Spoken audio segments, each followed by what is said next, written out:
Time again for this week's installment of Tackle Primetime, powered by the NCSA. The show where we highlight the top talent in the country and teach you how to get recruited.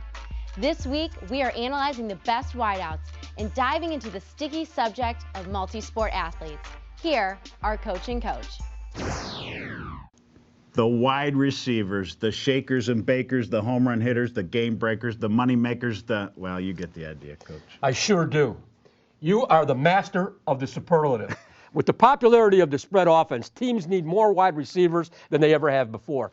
2 wide receivers, 3 wide receivers, 4 wide receivers. The good news is that the more high schools are throwing the ball in a sophisticated manner, this will help us in the evaluation process. A top receiver has to be athletic, quick, fast, physical, confident, and can stick that foot in the ground and make that cut. And Randy, if you really want to separate yourself, they also have to be able to block.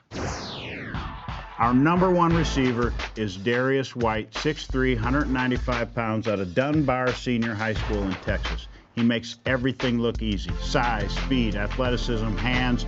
He has a second gear and ball skills. Martavis Bryant, 6'3", 180 pounds, TL Hanna out of South Carolina. Huge upside, quick for his height. He's a tall kid.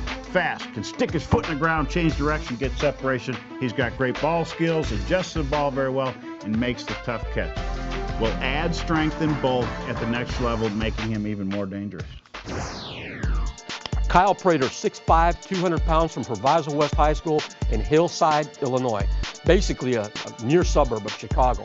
He's still in his early development, making his upside terrific. He'll get bigger, he'll get stronger, and he'll get faster. He's got more shake than most players his size.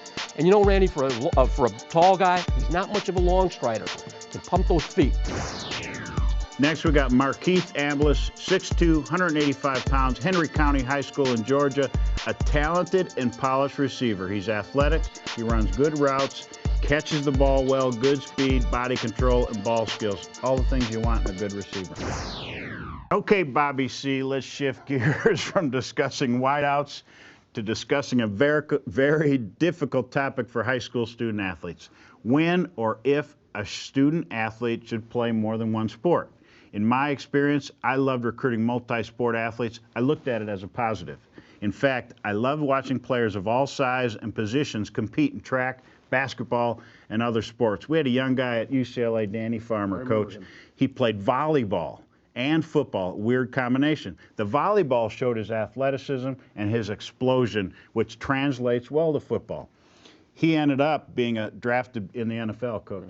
I love the same thing as our football recruiting coordinator, Randy. However, every sport isn't the same as football. Some athletes in year-round sports find it helpful to focus on one sport to accelerate their improvement and hopefully receive financial aid or a scholarship. However, I would always caution an athlete on making such an important decision much too soon. Absolutely, Coach. Ultimately, it comes down to what an athlete really wants to do. I would recommend they follow their heart. Make the decision that feels right. If you are forced to choose between 2 sports, go with the sport you really love. Having a true love, passion of the game is critical if an athlete is going to go and last 4 or 5 years in college. Sit down with your parents and discuss the pros and cons to each. But remember, the skills you learn in other sports almost always help the athlete overall. And Randy, young people have to understand, don't forget high school is also to have some fun too, whether you play 1, 2, or 3 sports. Awesome as always, guys. We'll see you on the net at Tackle Recruiting, powered by NCSA.